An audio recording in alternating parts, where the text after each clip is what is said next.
Good morning children आज हम पढ़ेंगे हिंदी रीडर में चैप्टर 5। चैप्टर का नाम है धरती कितना देती है। बच्चों, जैसा कि चैप्टर में लिखा धरती कितना देती है, यानी कि धरती बहुत कुछ हमको देती है ना। कितना कुछ दे देती है धरती हमको। तो ये जो कविता है, इसको लिखने वाले हमारे कवि हैं सुमित्रा नंदन पंत जी। सुमित्रा नंदन पंत जी प्रकृति प्रेमी थे, उनको प्रकृति से बहुत प्यार था, तो उन्होंने प्रकृति के ऊपर बहुत सारी कविताएं लिखी हैं। तो इस कविता की रचना सुमित्रा नंदन पंत जी ने की है और वो कहते हैं कि धरती हमको कितना कुछ देती है, हमको बहुत कुछ धरती देती है। तो ये कविता बहुत अच्छी है बच्चों। इसके शब्दार्थ आप पढ़ लीजिएगा, क्योंकि बहुत से ऐसे कठिन शब्द हैं जिनके अर्थ आपको मालूम नहीं होंगे। बंध्या अर्थात बंजर। बंजर का अर्थ बच्चों क्या होता है? जहां पर, जिस भूमि पर, जिस धरती पर, जमीन पर कोई चीज पैदा नहीं होती है, बंजर जमीन होती है, पथरीली कंकड़ीली होती, उपजाऊ भूमि जो नहीं होती है, उसको कहते हैं बंजर, यानी बंध्या। बंध्या का अर्थ है बंजर। मणिमाणिक। मणिमाणिक का अर्थ है बच्चों बहुमूल्य रत्न। हीरे, मोती, जवाहरात, सोना है, प्लेटिनियम, ये सब क्या है? बहुमूल्य रत्न है। पन्ना। पन्ना भी एक तरह का रत्न है जो हरे रंग का होता है, ग्रीन कलर का होता है। नेक्स्ट रत्न प्रसविनी। रत्न प्रसविनी का अर्थ है बच्चों, रत्न प्रसविनी का अर्थ है प्रसव। प्रसव यानी पैदा करना, प्रसविनी पैदा करने वाली। रत्न पैदा करने वाली कौन है? जो हमें रत्न देती है, रत्न को पैदा करती है, वो कौन है? हमारी धरती माता, हमारी भूमि, हमारी धरा, हमारी जमीन, वो हमें रत्न देती है। ठीक है बच्चों। कलदार, जिसमें कल या पेंच लगा हो, वो कलदार होता है। तृष्णा, किसी चीज की प्यास, बहुत अधिक चाहत, बहुत अधिक इच्छा, उसको कहते तृष्णा। निर्मिमेष। निर्मिमेष का अर्थ है टकटकी लगाकर देखना, लगातार देखना या गौर से देखना। अबोध बालक या अबोध। अबोध का अर्थ होता है जिसको कोई ज्ञान नहीं होता, नादान होता है जो बच्चा, उसको कहते हैं अबोध। हर्ष विमूढ़। हर्ष विमूढ़ का अर्थ होता है बच्चों अत्यधिक प्रसन्न, बहुत ज्यादा खुश रहना। अभ्यागत। अभ्यागत जो आगत, आने वाला, कौन? मेहमान। अभ्यागत मेहमान, जिसको हम जानते नहीं, जो अचानक आते हैं, उनको कहते हैं अभ्यागत। तो बच्चों, जो ये चैप्टर 5 है हमारा, इसका नाम है धरती कितना देती है। तो कवि हमें इस कविता के माध्यम से यह बताना चाहते हैं कि हमको धरती क्या कुछ नहीं देती है, बहुत कुछ देती है। धरती हमें बहुत कुछ देती है, इसीलिए इस कविता का नाम उन्होंने रखा है धरती कितना देती। तो इस कविता के रचयिता कौन है? सुमित्रा नंदन पंत जी हैं, जिन्होंने यह कविता लिखी है। तो बच्चों, इस कविता में हम पढ़ेंगे कि धरती हमें क्या क्या देती है। आपके खाने पीने की वस्तुओं की आपूर्ति भी धरती से ही होती है, और मिट्टी में क्या क्या पैदा होता वो आज हम जानेंगे। तो बच्चों, हम कविता को पढ़ेंगे, आपको समझा रहे हैं, समझाने की कोशिश कर रहे हैं। आप इसको ध्यान से देखिएगा, वीडियो को 2 से 3 बार देखिएगा। बहुत इंपॉर्टेंट चैप्टर है ये, और पोयम भी बहुत ही इंटरेस्टिंग है। कवि लिखते हैं, वो कहते हैं, अपने बचपन की बात बताते हैं कि उन्होंने बचपन में क्या किया था। बचपना जो होता है बच्चों का, वो बहुत सारे इच्छाएं, अभिलाषाएं उनकी होती हैं, वो कल्पना करते हैं, बहुत कुछ सोचते हैं कि मैं ऐसा करूंगा तो ऐसा होगा। तो कवि ने अपने मन की, अपने अंतर मन की बात को इस कविता के माध्यम से प्रस्तुत किया है। मैंने छुटपन में छिपकर पैसे बोए थे। कवि कहते हैं, जब मैं छोटा था, छुटपन यानी छोटा था, तब मैंने पैसे बोए थे। सोचा था पैसों के प्यारे पेड़ उगेंगे।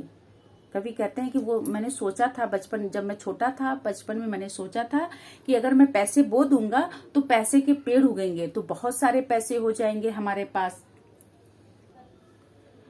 रुपयों की कलदार मधुर फसलें खनकेंगी। जो रुपए लगेंगे ना, सिक्के जो होते 1 के 5 के, तो बोलते हैं रुपयों की कलदार मधुर फसलें खनकेंगी। कलदार यानी जिसमें कल या पेंच हो, या जो सरकारी मुद्रा होती है, कल यानी पैसा, कलदार, ठीक है।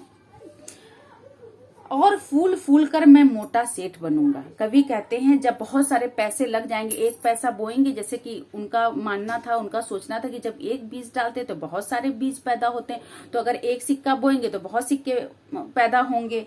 तो बोलते रुपयों की कलदार मधुर फसलें खनकेंगी। पैसा खनकता है ना, सिक्के से आवाज आती है। और फूल फूल कर मैं मोटा सेठ बनूंगा। मैं जब इतना पैसा हो जाएगा तो मैं तुम्हारे खुशी के फूल जाऊंगा, और जैसे सेठ लोग होते मोटे पेट निकला होता मैं वैसा बन जाऊंगा। कभी ऐसा सोच रहे हैं, अपने बचपन के बारे में बता रहे हैं। पर बंजर धरती में एक न अंकुर फूटा।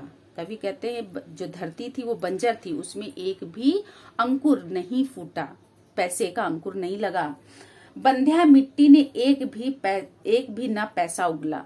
जो बंध्या यानी बंजर, जो बंजर जमीन थी उसने एक भी पैसा नहीं उगला, पेड़ बना ही नहीं पैसे का। सपने जाने कहाँ मिटे कब धूल हो गए। कवि कहते मेरे सपने सारे मिट गए, धूल हो गए, उड़ गए। मैं हताश, हताश अर्थात नाराज, मैं हताश हो बाट जोहता रहा दिनों तक। बाट जो हो ना, रास्ता देखना, मैं बहुत दिनों तक उदास होकर रास्ता देखता रहा। मतलब इंतजार करते करते मैं थक गया, ऊब गया कि अब उगेंगे पैसे, अब उगेंगे पैसे। बाल कल्पना के अपलक पावड़े बिछाकर, बाल कल्पना जो बचपन की सोच थी उसके अपलक पावड़े बिछाकर मैं उन आशाओं के साथ जी रहा था। आशाओं के साथ मैं अपनी पलके बिछाए हुए था। मैं अबोध था यानी अज्ञानी था, मूर्ख था, बुद्धि नहीं थी। मैंने गलत बीज बो दिए। कभी कहते जब बड़े हुए, सियाने हुए, तो वो कहते मैंने गलत बीज बो दिए। मुझे तो पैसों के बीज कहाँ होते, पैसों से क्या पैसे उगते हैं। मैंने गलत बीज बो दिए। ममता का रोपा था, तृषा को सींचा था। वो कहते मैंने ममता को रोपा था, ममता यानी प्रेम से, प्यार से उन्होंने उस बीज को रोपा था। और तृष्णा जो उनकी प्यास थी पैसों की, जो भूख थी पैसों की, उससे उन्होंने उसको सींचा था। तो जब आप ममता को रोप देंगे और प्यास जो आपकी इच्छा है उससे आप सींचेंगे तो कोई पौधा कैसे उत्पन्न होगा। आप पैसे बोए, ऊपर से आपने तृष्णा चाहत अपनी से सींचा, तो पैसे तो नहीं, पेड़ बन जाएंगे। अर्धशती हराती निकल गई तब से। अर्धशती आधा समय बीत गया। कितने ही मधु पतझर बीत गए अनजाने, और कितने भी सुंदर सुंदर पत्ते फूल सब झड़ गए, बीत गया, काफी समय बीत गया। ग्रीष्म तपे, गर्मी में भी तपे, इतना वो वेट किए, गर्मी में तपे, कितनी गर्मी मई जून की होती उसमें वो तपे। वर्षा झूली, वर्षा भी आई और चली गई। शरदे मुस्काई, शरद ऋतु जो बसंत ऋतु होती है उसको शरद ऋतु कहते हैं, जब ठंडी आनी शुरू होती है। सीसी कर हेमंत कपे, और ठंड में बहुत ठंडा पड़ता है तो लोग सीसी करते रहते हैं, ठिठुरते रहते हैं। तो सीसी कर हेमंत में कापे यानी ठंड में हम कपे। तरु झरे खिले वन, पत्ते झड़ गए, नए पत्ते भी आ गए, वन खिल गए, हरा भरा सब जगह हो गया। आओ जब फिर से गाढ़ी ऊदी लालसा लिए, फिर से मेरे मन में गाढ़ी उदी लालसा लिए, मैं फिर से लालायित हुआ कि शायद अब उगेंगे पैसे। गहरे कजरारे बादल बरसे धरती पर, काले काले बादल छाए, सावन आया, बरस भी गए बादल। मैं कौतूहल बस आंगन के कोने की। तो वो क्या कि जब पूरे समय बीत गया, फिर बादल जब बरसे तो कौतूहल कोई जानने की इच्छा होती, कौतूहल बस आंगन के कोने के। गीली तह को यूं ही उंगली से सहलाकर, ऐसी उंगली से खोद कर या उंगली से सहलाकर का अर्थ है उंगली से खोद देना।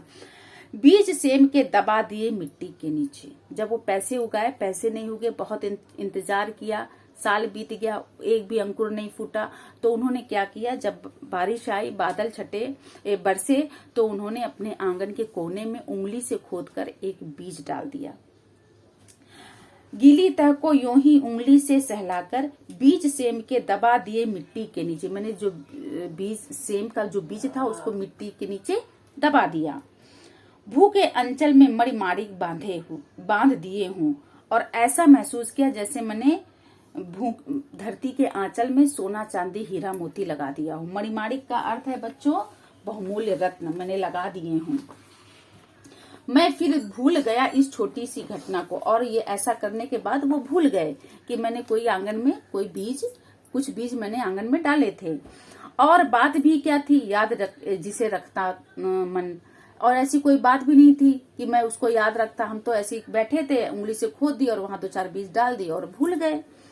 किंतु एक दिन जब मैं संध्या को आंगन में टहल रहा था, कभी कहते किंतु एक दिन शाम का समय था और मैं आंगन में टहल रहा था, तब सहसा मैंने जो देखा, अचानक मैंने देखा, उसमें हर्ष विमूढ़ हो उठा मैं विस्मय से। हर्ष विमूढ़ यानी अत्यधिक प्रसन्न होना, बहुत खुश हो जाना। बहुत खुश होकर उन्होंने देखा कि अरे, उनको याद आया, जब उनकी नजर पड़ी टहलते टहलते उनको याद आया, अरे ये क्या है। उससे हर्ष विमूढ़ हो उठा मैं विस्मय से, आश्चर्य हो गया उनको। देखा आंगन में कोने में कई नवगात, नवगात नव माने नया, गात माने शरीर, नए शरीर वाले, नवागत नया, ठीक है, नवागत कोई नया चीज आई है, सॉरी नवागत का अर्थ कोई नई चीज। देखा आंगन में के कोने में कई नवागत नए आने वाली चीजें, छोटी छोटी छाता ताने हुए खड़े हैं। उनको लगा कोई नया आया है और छाता तान करके खड़ा है। छाता कहूं कि विजय पताकाएं जीवन की, वो कह रहे मैं उसको छाता समझू या ऐसा लग रहा कि मैं अब मेरे जीवन की बहुत बड़ी जीत हो गई, विजय पताका लहराऊं मैं, या हथेलियां खोले वे थे वे नन्ही प्यारी, या ऐसा लग रहा था वो हथेलियां खोल के नन्ही नन्ही सी कोई चीजें खड़ी हैं। जो भी हो वे हरे हरे उल्लास से भरे थे, पंख मारकर उड़ने को उत्सुक लगते थे। ऐसा लग रहा था वो जो छोटे छोटे पौधे निकले हैं, कभी लग रहा था छाता है, कभी लग रहा था हथेलियां खोलकर खड़े हुए हैं, ऐसा वो कल्पना कर रहे थे, कभी ऐसा वो महसूस कर रहे थे, और कभी लग रहा था कि जैसे पंख फड़फड़ाकर उड़ जाएंगे। डिम्ब तोड़कर निकले चिड़ियों के बच्चों से, ऐसा लग रहा था जैसे चिड़ियों के बच्चे जब अंडे से निकलते हैं, बिम्ब को तोड़कर निकलते हैं, तो अब वो उड़ने की कोशिश करते, वैसा महसूस हो रहा था, फील कर रहे थे कभी। निर्मिमेश, निर्मिमेश का अर्थ है अपलक, एक टक यानी लगातार कंटिन्यू, थोड़ी देर किसी चीज को गौर से देखना, ठीक है। निर्मिमेश क्षण भर मतलब गौर से देखते हुए पल भर के लिए मैं उनको रहा देखता। सहसा मुझे स्मरण होया, स्मरण यानी याद हो आया, कुछ दिन पहले बीज सेम के रोपे थे मैंने आंगन में। उनको याद आया कि अरे कुछ दिन पहले मैंने उंगली से खोदकर जो बीज डाले थे, क्या ये वही हैं? और उन्हीं से बौने पौधों की यह पलटन, और उन्हीं बीज से ये जो बौने पौधे हुए हैं वही उनकी सब पलटन है।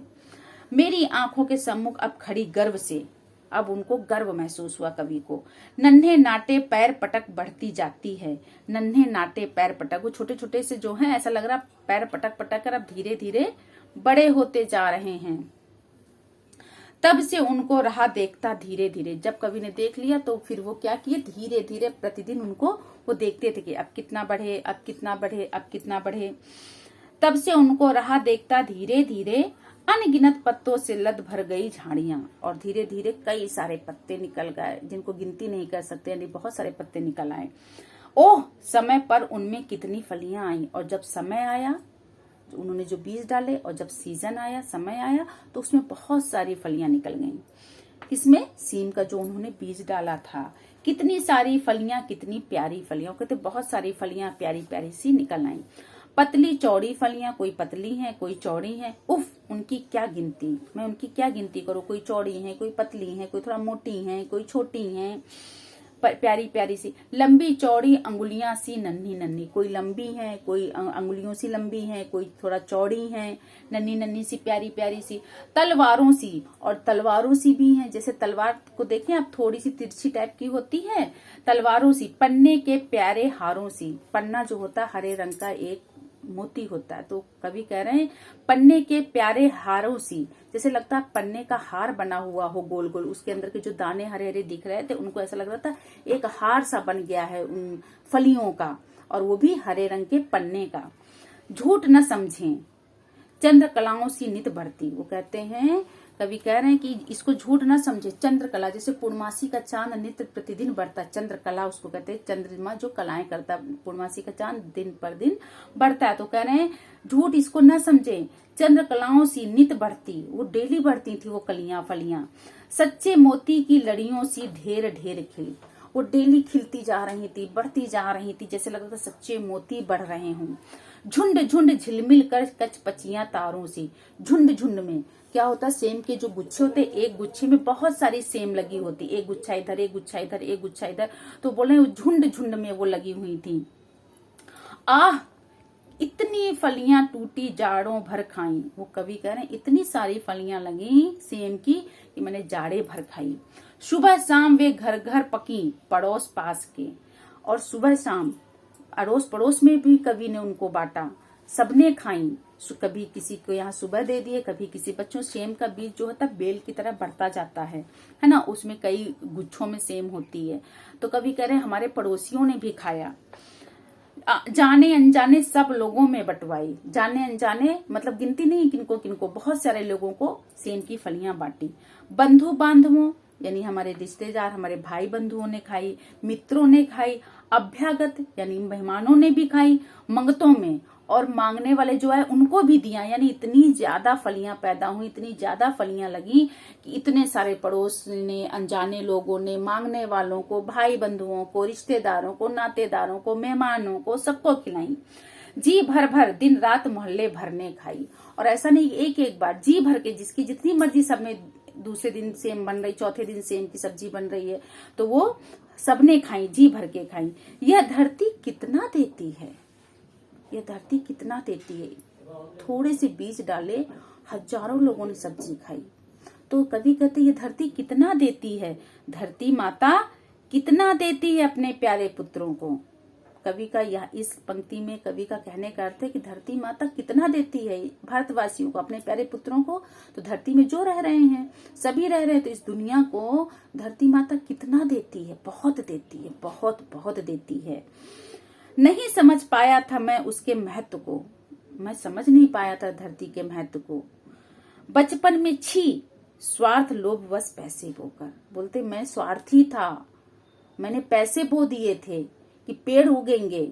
ये बुद्धि नहीं थी कि बीज डालेंगे तो धरती माँ उसका 10 गुना 20 गुना बढ़ा कर देती है, और उसको, उससे हम पैसे कमा सकते हैं। कवि का यहाँ कहने का अर्थ, धरती हमको बहुत कुछ देती है, हमें मेहनत करने की जरूरत है, हमें स्वार्थवश कोई ऐसा काम नहीं करना है। मेहनत करेंगे तो धरती माँ हमें बहुत देती है। जब बहुत अधिक अन्न पैदा होगा, बहुत अधिक उपजाऊ भूमि में बहुत अच्छे अच्छे फल, धन, धान्य, गेहूं, ज्वार, सब कुछ पैदा होगा, तो वो हमारे काम ही तो आएगा, धरती हमें ही तो दे रही है। तो कवि कहते हैं बचपन में छी, अपने बचपन को याद कर रहे हैं जब उन्होंने पैसे बोए थे। छी स्वार्थ लोभवश पैसे बोकर। रत्न प्रसविनी, रत्न प्रसविनी कौन है बच्चों? रत्न प्रसविनी है रत्न प्रदान करने वाली। प्रसविनी, प्रसव यानी जो पैदा करते हैं। कौन? प्रसविनी कौन हो गई? धरती। रत्न पैदा करने वाली हमारी धरती माता। रत्न प्रसविनी है वसुधा, हमारी जो धरती है वो रत्न पैदा करने वाली है। अब समझ सका हूँ, इसमें सच्ची ममता के दाने बोने हैं, इसमें सच्ची ममता के दाने बोने हैं, इसमें जन की क्षमता के दाने बोने हैं, लोगों की जो कैपेसिटी है, क्षमता है, उसके दाने बोने। हम धरती को से बहुत कुछ पा सकते हैं। इसमें मानव ममता के दाने बोने हैं, मानव की ममता के दाने बोने हैं, जिससे उगल सके फिर धूल सुनहली फसलें। मानवता की जीवन श्रम से हंसे दिशाएं, हम जैसा बोएंगे वैसा ही पाएंगे। सुमित्रानंदन पंत जी कहते हैं हम जैसा बोएंगे वैसा ही पाएंगे। अगर हम धरती में कंकड़ पत्थर बोएंगे, हम पैसा बोएंगे तो पैसा नहीं उगेगा, लेकिन अगर हम बीज डालेंगे, हम अन्न पैदा करना चाहेंगे तो धरती हमें बहुत कुछ देती है, 10 गुना बढ़ा कर देती है। धरती हमें बहुत कुछ देती है, हीरा मोती माणिक, अन्न धन धान्य, खाने पीने की वस्तुएं, सब कुछ धरती हमको देती है। हमें केवल उसको समझना है, अपनी मेहनत उसके साथ करनी है, अपना सब कुछ उसको देना है ताकि वो हमें दे सके।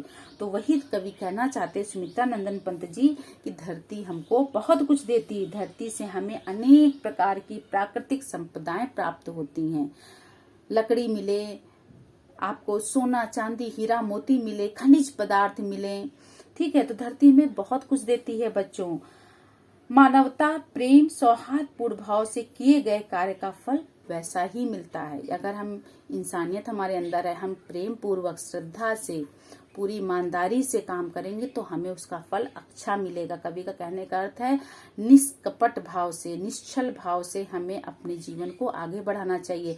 छल कपट से दूर रखकर मेहनत से हम आगे बढ़ेंगे तो ये धरती हमें बहुत कुछ देगी। तो बच्चों, यह सुमित्रानंदन पंत द्वारा रचित कविता है। इस कविता को आप 2-3 बार अपने घर में रीडिंग कीजिएगा और इसके शब्दार्थ अवश्य पढ़िएगा, क्योंकि बहुत से ऐसे कठिन शब्द हैं जिनके अर्थ आपको मालूम नहीं है। बच्चों, इसके बाद इसके शब्दार्थ आप नोटबुक में कर लीजिएगा। इस कविता का वीडियो आपको भेजा जाएगा, आप 2 से 3 बार इसको देखेंगे, सुनेंगे और बुक रीडिंग स्वयं से करेंगे। इसके पश्चात यदि आपको समझ में नहीं आएगा तो आप लाइव क्लास में अपने सारे डाउट क्लियर करेंगे। लेकिन डाउट क्लियर तभी होगा जब आप बुक रीडिंग करेंगे, तभी डाउट निकलेगा। तो बच्चों इसका वीडियो आपको भेजा जाएगा, इसके साथ साथ आपको बुक वर्क और नोटबुक वर्क भेजा जाएगा, जिसे आप अपनी नोटबुक वर्क में भी कंप्लीट करेंगे और बुक वर्क में भी कंप्लीट करेंगे। तो ये चैप्टर आपका कंप्लीट होता है लाइव क्लास में, आप अपने डाउट क्लियर कर लीजिएगा। ओके बेटा, सभी स्टूडेंट्स टेक केयर, बाय।